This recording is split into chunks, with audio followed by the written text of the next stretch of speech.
Thank you for tuning in today with me. This is the Gorilla Squadcast. We are here to tell a story today. We will be kicking off a new series. This will be pretty consistent and we'll be telling a very long narrative. Very excited to get this started. Thank you for being here today. Alright, let's get into this. My name's James. At least that's what they call me now. I'm just an employee at the local Dunkin. I live in a small, uninteresting New England town far past its prime.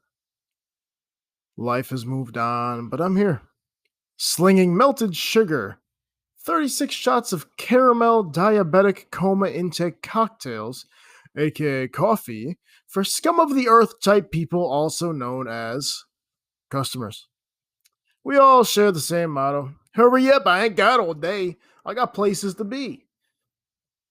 To me, I'm laughing because, you're really on that grind, huh? To rush off to your gas station job or to work in a nursing home. Fuck you. My name's James. Anyway, so this is my verbal account of some of the most incredible experiences that I have ever been a part of or have bared witness to. These recordings are my anthology of complex, paranormal, cancerous, hepatitis-related things I have the liberty to share with you. My name, James. Episode 1, A Hot Winter's Evening. As I finished closing the store for the evening, sweeping various crumbs, sprinkles, pieces of bacon, whatever other highly processed BS that haphazardly makes it to the floor during our stupidly busy morning and evening rushes, I noticed the floor was a bit sticky from sort of a reddish goo. Looking a lot like a lost comrade, if you will, of the Jelly Donut region. And by region, I mean Legion. I'm having a stroke. That must have suffered a horrible death earlier in the day. Dip, dip, squeeze. I hit the spot with a raggedy mop that looked like its days were coming to an end. Much like many of the things that inhabit New England, I thought, many days were coming to an end. Reflecting and feeling like the first 20 years of my life were a fever dream I had been stuck in since birth.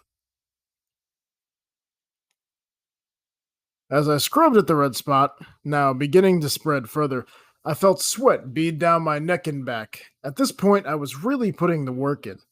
Also realizing it had been an exceptionally warm day in the middle of January. My name's James, I exclaimed as I scrubbed harder and harder, seemingly spreading the gel substance further out, but seeing it always reshape its form. Slowly but surely, it returned to its original form and shape.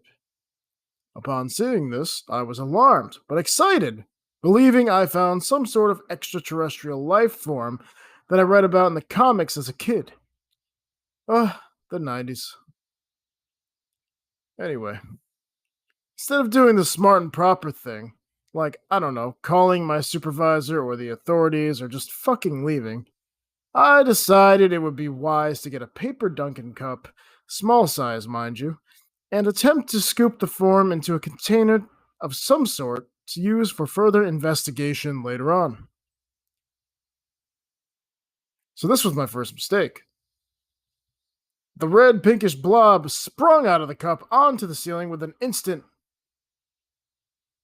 Oh, fuck. This is how I get fired, I thought. Now panicking and running along, attempting to seize any semblance of rational thought I had left in me, I ran around the corner and grabbed a ladder to try and scrape the gelatinous substance from the ceiling. This is a waste of time, I explained. And by explained, I mean exclaimed. While I scraped the godforsaken blot with my hard plastic name tag, it had now attached to it, and I properly threw the whole thing in the trash, quickly locked up, abandoned my duties, and closed the back door. I expected the cold to be bitter, but somehow oddly warming, as it's always been. But I was shocked when I found myself sweltering in this unbelievable 90-degree heat in this New England January evening. I promptly threw my jacket off and walked home. Once I was nearly a mile from the store, it was suddenly freezing. As expected, in the first fucking place, I groaned and put my jacket back on, cursing the bipolar weather my state is known for. As I trotted to my home. Inevitably, once I arrived, I attempted to rest, but that wasn't in the cards for tonight. I shot up out of bed, realizing what I had just experienced and saw. I mulled every single second of my day in my head. Was I tired? Was it that one customer? Am I imagining things? Did I do drugs? Nah, no way, right? Then it hit me. That gel thing and the hot ass Florida bullshit weather was all connected. It's a conspiracy, man. I started putting all the pieces together with a Tony Stark type hologram solver thing, and Don Cheadle was there, and Susan B. Anthony, I think. And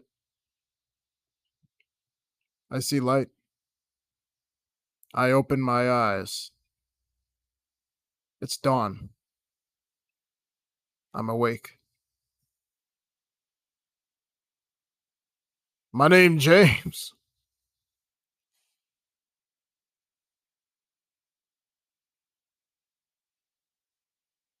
Thank you for tuning in today to this episode, kicking off a series that is still to be titled, but will be part of the Gorilla Squadcast. I very much appreciate your listenership, and I hope that I have pleased your ear holes with some chaotic stories from my life.